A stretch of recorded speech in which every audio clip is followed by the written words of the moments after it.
tip of tongue, lips, and teeth. Could do that High School Musical. Brr, brr.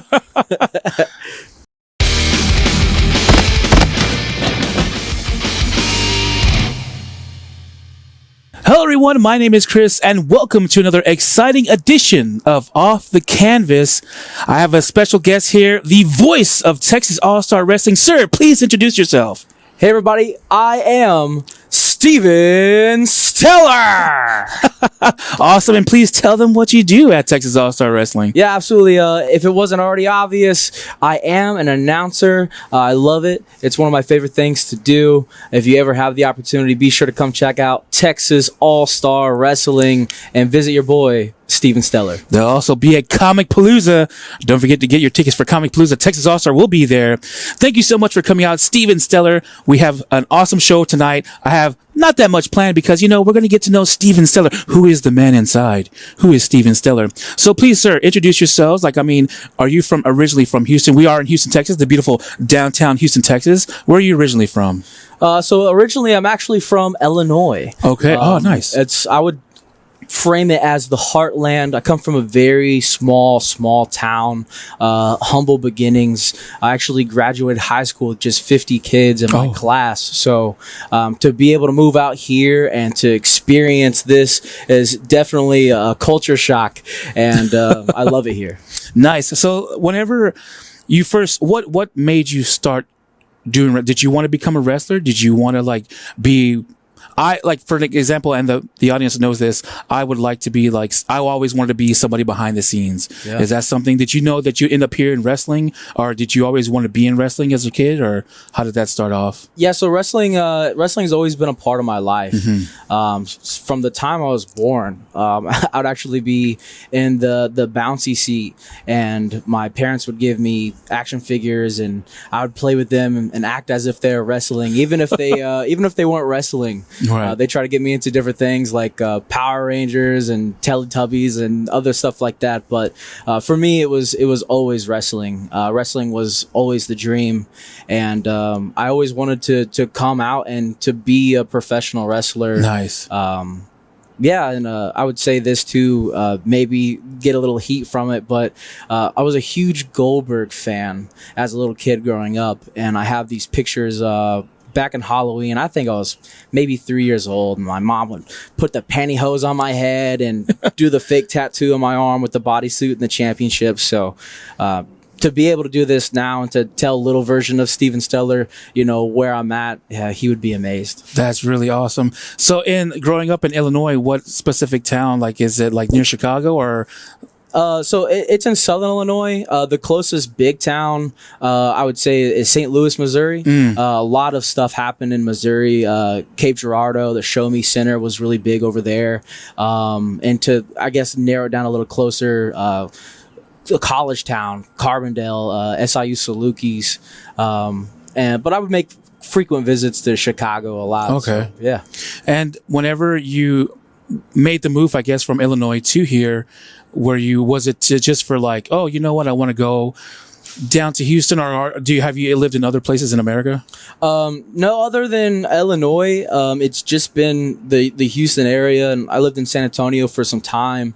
When I was a senior in high school, I was a teacher aide for the library, and truthfully, I did that because it was just some time where I could ease out for the remainder of the period. But during that time, I would be on the computer and searching the best pro wrestling schools. Nice. In America. I have one family member that does happen to live here in Texas, and at the time while I was looking, reality of wrestling was a big commodity, and it still is a big commodity. Yeah. And so I just told myself, right after graduating in high school, saved up enough money, moved out here, and I wanted to learn from one of the best. And I spent some time over at Reality Wrestling and picked up some expert tutelage while I was there. Nice.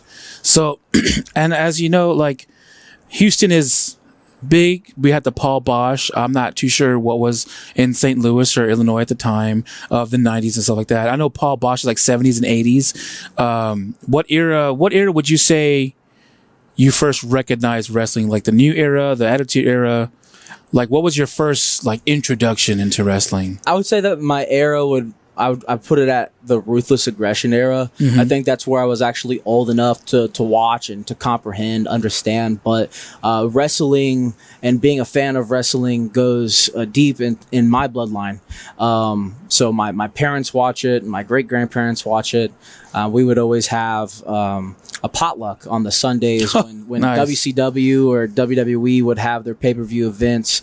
So that would be kind of the time that all of us got together. And so I learned a lot about, previous wrestling, back to the Big John Studd, Junkyard Dog, Coco Beware, Roddy Piper, Bret Hart days. So. Cool.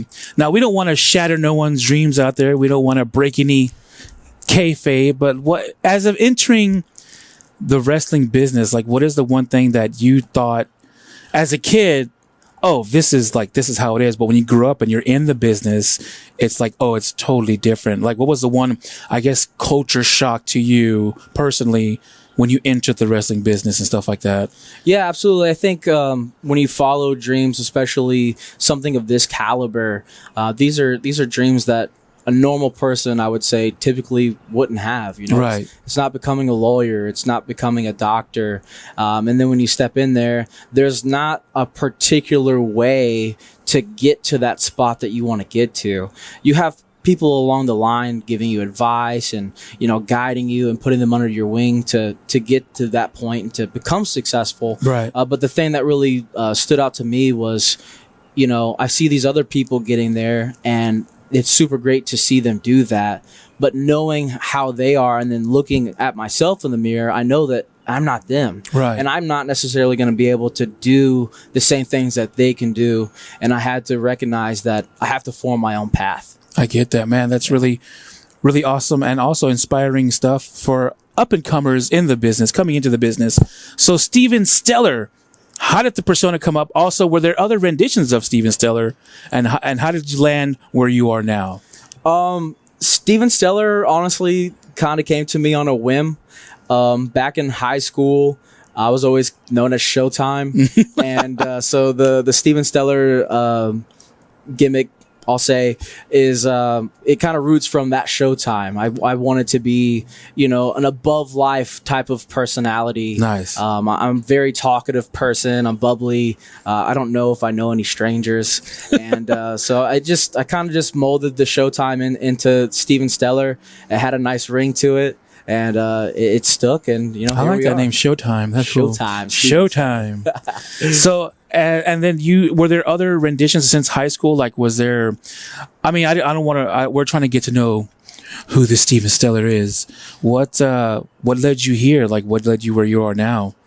As far as wrestling itself, right? Like, was there a moment in time where you were like, I want to be a wrestler, or I want to do this? Like, was there a moment where you chose, this is the path where I want to go on. This is the path where I want to choose. And I want to be a voice. I want to be, like how you said, you want to be above all. You want to be the show. Yeah. So I think for me, I always knew that I wanted to pursue wrestling. I don't think that I could have lived with myself if I wouldn't have at least attempted or tried. True. I mean, I think I'm talented enough where I could have fallen to other things, other jobs, other careers. But this is something that I have passion about. And it gave so much to me in my life. And growing up, truthfully, I didn't have the best life. So the fact that it gave to me as much as it did, it was just always in my heart that I want to be able to give back to this that has given so much to me. And then as far as the announcing, that was never in my playbook. I never thought that that's what I would be. It just happened one night. Somebody didn't show up kind of last second, and in this business you have to be flexible, right? And you have to be able to do what you can do to make it the best show possible. And that night I became an announcer, and then it stuck to the wall, and I recognized a talent and something that I was falling in love with that I never would have imagined. Did you go to school for any like performance or anything like that, or any kind of voice acting coaching or anything? No. Again, coming from a small town in Illinois, there wasn't much. So and I'm sorry if I drag these questions out. No. But even for like our football team, we would have, our school is made up of 2 schools, but for our football team, we would have to have 2 other schools come to our school to make enough players for a football team. And then during basketball season, one of those schools would come over, but the other school would be our rival. And then for baseball, we would go over to them, and that other school would still be our rival as well. So kind of where I grew up from, there wasn't a lot of opportunity for things of that nature. But there was a brief stint in my senior year where I moved to Texas. Halfway through my senior year, I ended up moving back. But while I was here in Texas, I joined theater, and it was just something that, again, I never had the opportunity to do, so I wanted to do it and check it out. I think we did a play. It was Guys and Dolls, and they usually kind of do the casting ahead of time and everything like that. But the theater teacher loved me so much, she created an opportunity and kind of a role just for me. And I was pretty much the MC of what was the hot box, and it was pretty much the bar of the thing. And oddly enough, for that, I was pretty much the announcer too. Yeah. That's about all I have. I can totally relate to that, because how you said earlier where you just kind of fell into it. There was one time, because I come from, the audience doesn't know, but I come from Houston radio. And there was how I got into that. There was one time where I was at a trivia night. Yeah. I was at a trivia night in one of the bars in Houston. And because someone didn't show up, they were like, hey, does anybody want to do trivia night? Do they want to be the announcer or whatever? I was like, okay, sure. Like, I'm funny, whatever. I'll do it. And I did it, and I put my own little spin on it and whatever, and everyone was laughing. The whole bar was laughing and stuff.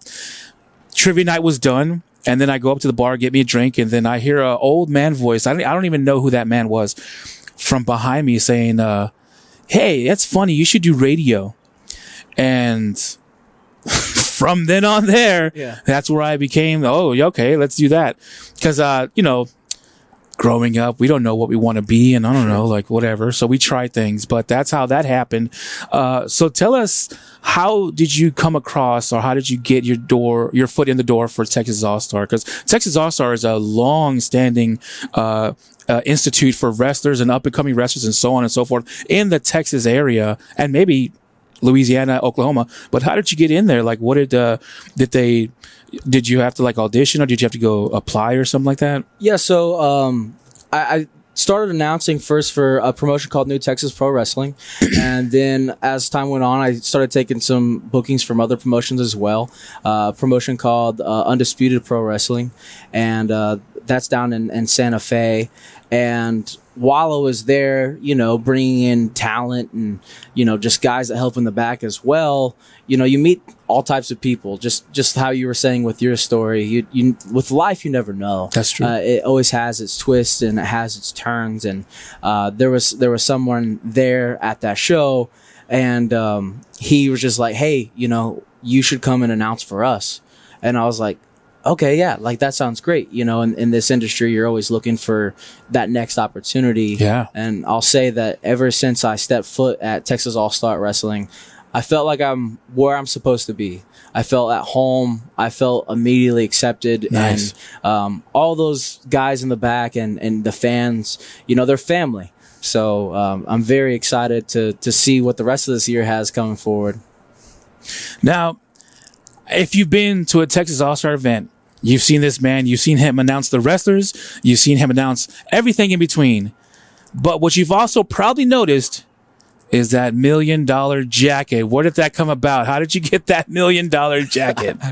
Was it something that you were walking down the street like, oh, I like that, and you just bought it and boom, it just fit? How did you come up with that jacket? Because I love that jacket. Yeah,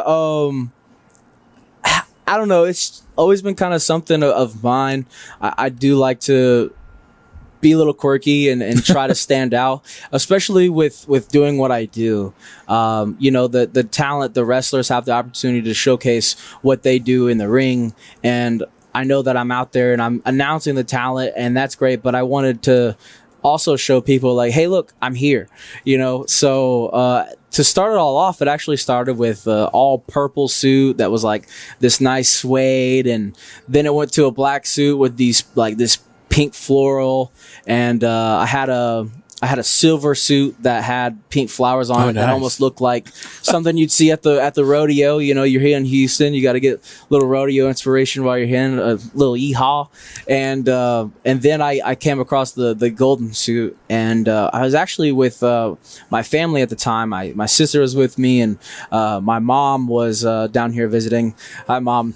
And they saw the jacket, and they're like, you have to buy this. Like this is you. Cause there was two choices, and I didn't know really either way, but it's funny too, just the little things that will really help you get the recognition. So Is there any chance that we could see Steven Stellar possibly get in the ring with the storyline, or maybe possibly go one-on-one with someone? Is there or is Steven Stellar just, hey, I'm the announcer and here are your wrestlers? Like how can this, because as we know, we grew up loving wrestling. Yeah. And the announcers and the commentators, they get in the act sometimes. Yeah. Is there a chance that we might see a little one-on-one action or a little storyline where you get with someone? You know, what's the saying?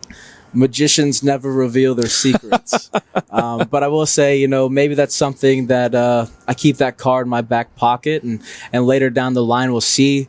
But I would love the chance to get in the ring, and I've known a lot of the guys for a really long time, and there's a couple of you, you know who you are, and I'd love to get in there and mix it up with you. We'll be the tag team partners.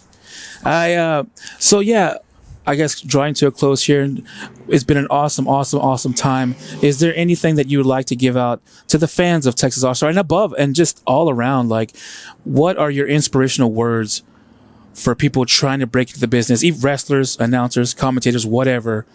Because, people, from what we've interviewed and from people that we've interviewed, it's a hard, tough road. Yeah. And it's a tough, hard road whenever you got to $5, $20, and if you gotta travel and stuff like that. Were you able to travel like abroad to go out and to commentate or to announce anywhere else?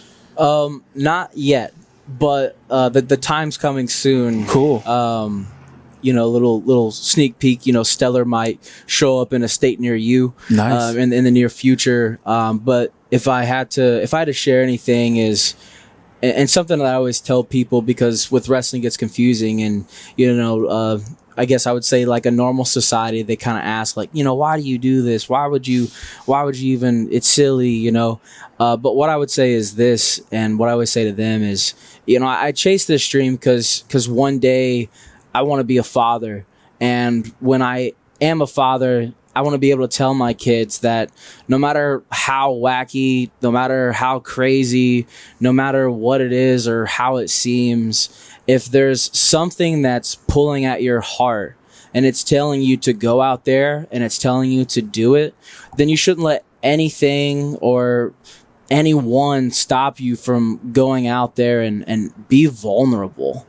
It's not going to be easy. And if it's something that you really want to do, it's never going to be easy, but that risk and that hardship is going to be part of the reward, because when you finally get to that point, even now, I know that I haven't made it all the way, and I haven't made it, where I set my sights to just yet, but even just sitting in the place that I am now, I'm grateful.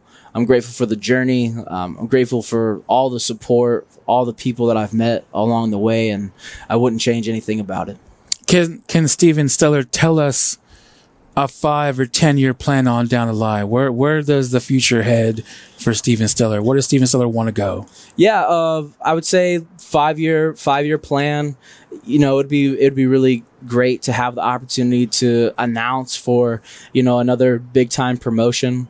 Obviously, I think WWE or now AEW is the dream for everyone else out there. I even grew up on some TNA wrestling. Nice. I would love the chance to go to TNA and announce there.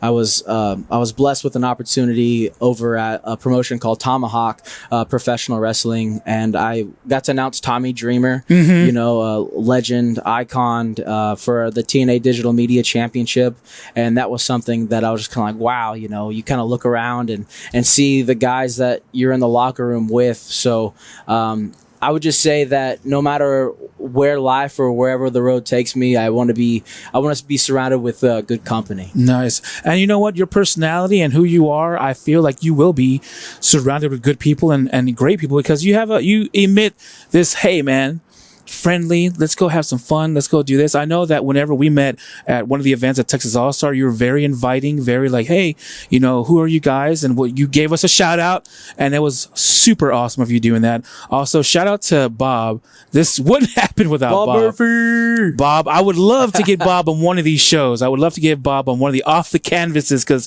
I've heard that he has some stories to tell. I've heard from wrestlers, I've heard from other people around him that work close with him that he has some great stories, and I really want to get him in the seat on Off the Canvas. But before we go, Steven Stellar, I have a rapid fire questions. There's more. But wait, there's more. I have rapid fire questions for you, sir. These are questions just off the top of your head. Okay. Think yes, but like if you gotta just go on and just do it. And once again, I want to thank Steven Stellar for coming out. I know that you live very far from the Houston tri-state area, but thank you for coming out, and we'll see you at other events. But before we go, Steven Stellar, our number one question: who is on your Mount Rushmore of wrestlers? Ooh, that's a hard one, man. That's off the rip. Okay, I would have to go. I think John Cena's in there for sure. You have to. I throw in The Rock. I would throw in, for me personally, a guy that I always look up to, Roddy Piper. Nice. And then last but certainly not least, man, I got to give it to the Heartbreak Kid, Shawn Michaels. The Heartbreak Kid, Shawn Michaels. Now I'm going to give you a little curveball. On your Mount Rushmores of announcers / commentators, who would you put on that Mount Rushmore? Okay. I'd have to say Bobby the Brain Heenan, Mean Gene Okerlund. I know he's new to the game, but man, I just love watching him. Pat McAfee. I love Pat McAfee, man. I love Pat McAfee. He just brings like a different element to the table. And Jim Ross. Slobberknacker. Our question number 2, who would you pick to be your fellow commentator / well, not announcer, but fellow commentator? If you had to do commentating, who would you commentate with? Oh, man. Anybody. I don't know if this is like a future question or not, so hopefully I'm not, preluding, but it's one of my favorite guys now, and he's great on the microphone, Kevin Owens. Just to sit there and to go over a match with Kevin Owens, I feel like that would be a lot of fun. Fight, Owens, fight. KO. Question number 3, who in wrestling history would you pick to be your mentor? You have the opportunity to sit under the learning tree from this particular person. Who would it be? Easy. Y2J Chris Jericho. Nice. Any particular reason? Like why? Man, that guy has evolved himself time and time again. His brain for the business, in the ring and behind the scenes. And even as he's gotten older and he's in the ring, he's still wise enough to change what he does around. He doesn't just try to put himself in a situation where he's going to get hurt. And I think that he's someone that has a lot of longevity. So no doubt, Y2J is here to stay. Question number 4, who had the best finisher?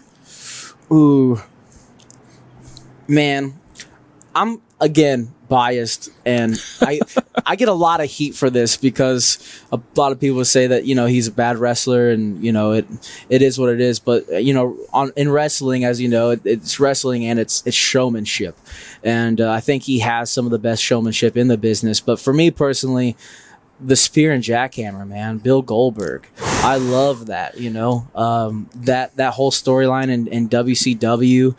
Bill Goldberg is a big reason why I actually ended up falling in love with wrestling. So I know it might not be the biggest ooh ah type of thing, but there's something about that spear and then just hold them up for that, and that anticipated, what's coming, 1, 2, 3. You love who you love. Yeah, you love who you love.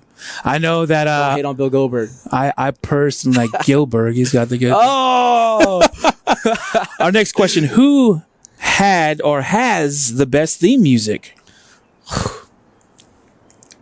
I said his name earlier, but I think Heartbreak Kid Shawn Michaels. Heartbreak Kid Shawn. You think I'm cute? You put that song on in any bar with 2 or 3 people that know it, and the whole bar will be singing it. So, next question is: what is your first memory of wrestling?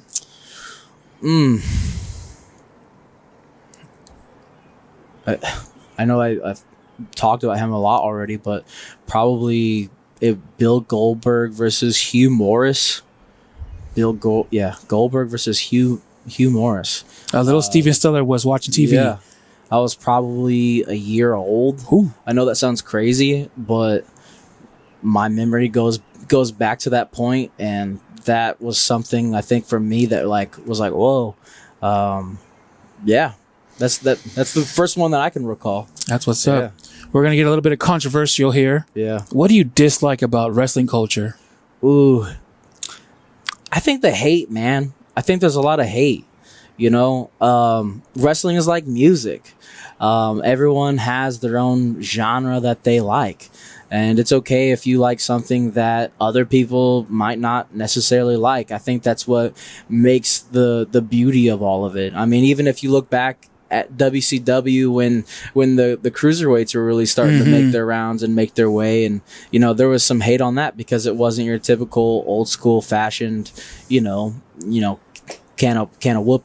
I don't know if I can say the other thing, but famous words, the vanilla whats that Exactly. Scott Hall and Kevin Nash said one time. So just show some love, show some appreciation. Everyone that steps in that ring has sacrificed something, and being in that ring is no easy task. So at the very least, everyone deserves a little bit of respect. That's true. But let's spread the love. And also, it's a I don't want to. I'm not insulting no one. It's a show. Yeah. So it's we're gonna. It's fun to criticize. I get it. Yeah. You know what I mean? Yeah. Even in football, you have your favorite team. Oh, It's football! fun to That's the hate. most rigged sport ever. Talk about storyline. That's the most rigged storyline. Talked about scripted. Our number 8 question: what is the one wrestling memorabilia you would love to own in your collection?